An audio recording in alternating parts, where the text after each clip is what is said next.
Good afternoon, welcome to my channel. I'm Dr. Paul Karitsis, and today we're going to be beginning with the first of the astrological symbols, which is the symbol for Aries. Aries, of course, rules between the 21st of March and the 20th of April, and on the blue astrological clock, Aries is just over here.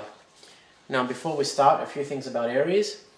Its quality is, polarity, positive, and it's a masculine sign. Its quality is cardinal. Its ruling planet is Mars. Its element is fire. It rules over the head and face. Its color is red. Its gemstone is diamond, and its metal is iron. Aries is considered the inaugurator of the Zodiac, primarily because it is associated with the vernal equinox, a time when the formative forces of Mother Nature are beginning to regenerate and life finds its prodigious voice from in between the silent chasms of the slumbering earth. Hence, we could equate the zodiacal sign to seed and flame, quite literally, for the most part.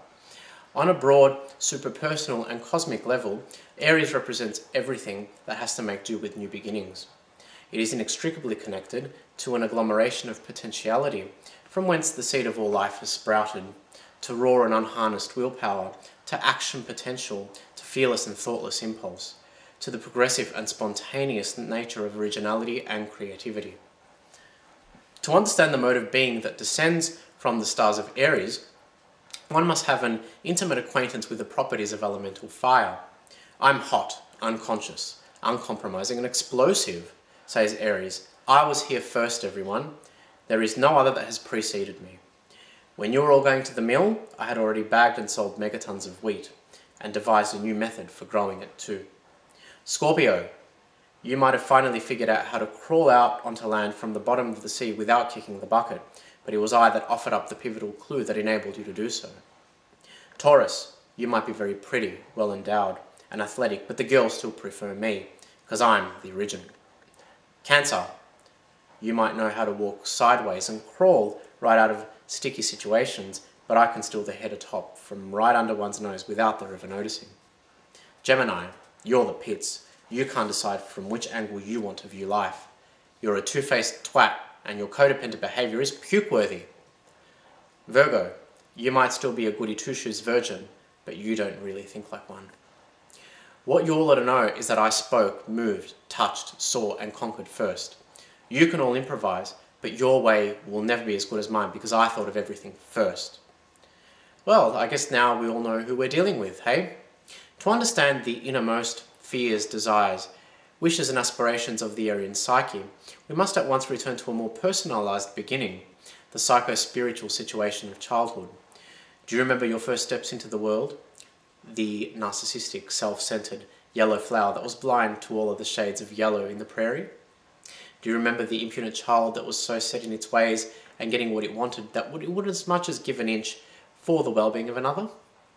Do you remember your short attention spans, your impatience, and the inability of significant others to subject your immature, single-minded will to the wisdom of analytical evaluation and contemplation? Do you? Do you remember the days of me, myself, and I? Of course you do. Why shouldn't you? Alas, living is just so much more gratifying and titillating when everyone tiptoes around the glorified vision of the world that is yours without the right to hail an insurrection against your theoretical premises. After all, you are the king of your jumping castle, and everyone else's too. The mythographer Ovid was either channeling the great Aryan power or writing about a real Aryan man when he transcribed his version of the classical flower myth recounting the fate of the youthful Narcissus. For anyone not familiar with the said myth, Narcissus was a gorgeous boy who expressed an arrogant indifference towards all who expressed sexual interest in him. He was pursued ceaselessly by women, men, nymphs and other mythological creatures, but he would have none of them. One day he saw the simulacrum of his own self in the reflection of a pond and fell head over heels in love with it. Narcissus was at once filled with burning desire for his own self. He lowered himself over the reflection, wishing to kiss and caress his likeness, and fell in. Given that the boy couldn't swim, he drowned.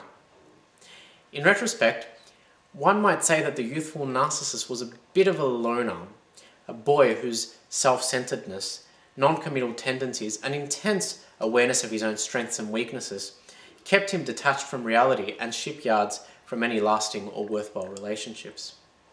Further, his insulated approach to life probably stemmed from the unwillingness to open himself up to another for fear of being hurt and fear of facilitating the impression that he had relinquished power of his own being. In the myth, we see that Narcissus conducts his affairs in accordance to his own terms. The fear of obligating himself or falling in love and giving another power over him paves a path that inevitably leads to self-destruction.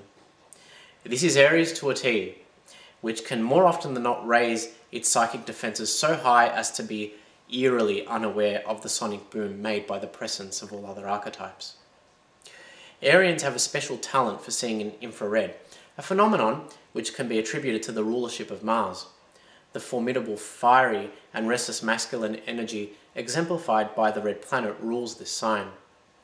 It is in constant motion, sometimes simmering subtly, and at other times rather violently, bubbling in the depths of the collective unconscious for some time before being injected into those fortunate enough to be born under its stars. Just like electrochemical signals are transposed into thoughts, emotions and memories, so too is this formidable force transmuted into an unconscious unwavering drive, vitality, willpower, desire, and determination that allows one to succeed at anything they choose to do.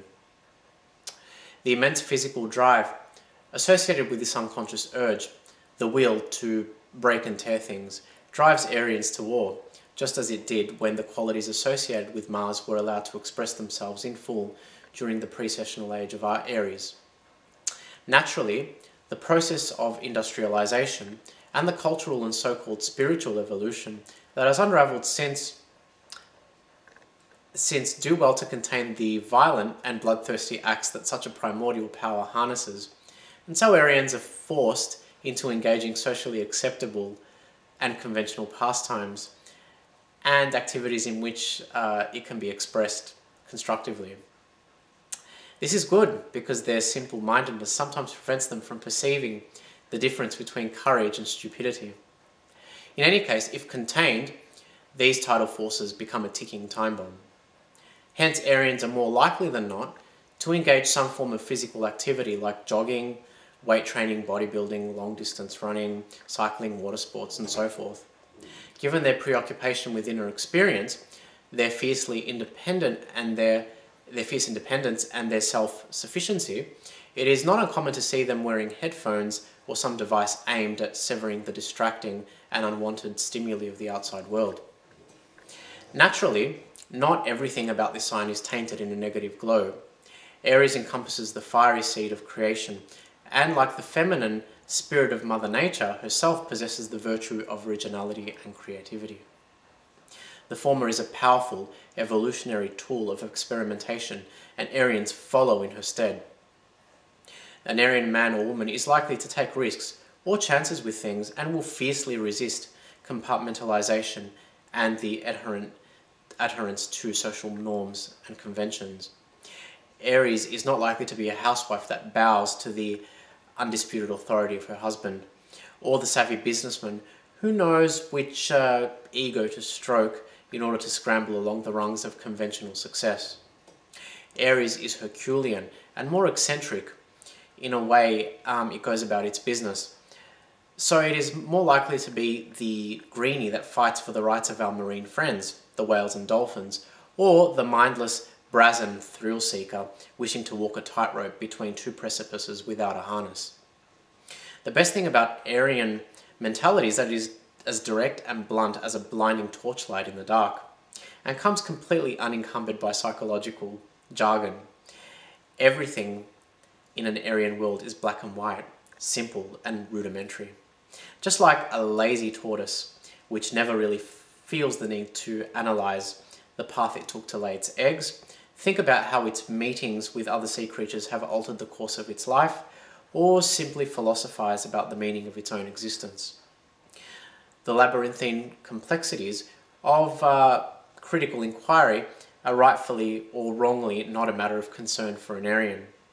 It's likely that Aries fears challenge, and particularly the challenge of the unknown, Opening oneself up to such matters demands a surrender of some control, a looming threat of dependence, and Aries will not settle for anything other than being in total control. There are two symbols connected to the zodiacal sign of Aries. The first, a pictorial depiction of the entire ram, usually graces illustrations of all contemporary zodiacs. The second, a shorthand version utilized by astrologers when concocting horoscopes, appropriates only the horns of the animal for its composition. The design of the glyph is not coincidental. There is an inherent meaning and understanding communicated through its fundamental shape. Horns place immense emphasis on the masculine phallic element of the archetype. Aries is a fiery cardinal energy, but above all else it is sexually generative, energetic, forceful, and mobilizing. The sign vindicates this unspoken emphasis. Sometimes the shorthand emblem is superimposed over the human face in astrological documents to draw attention to the notion that Aries commands the face or head region of the human body. And that concludes my exposition on Aries. Join me next time for the post on Taurus. See you then.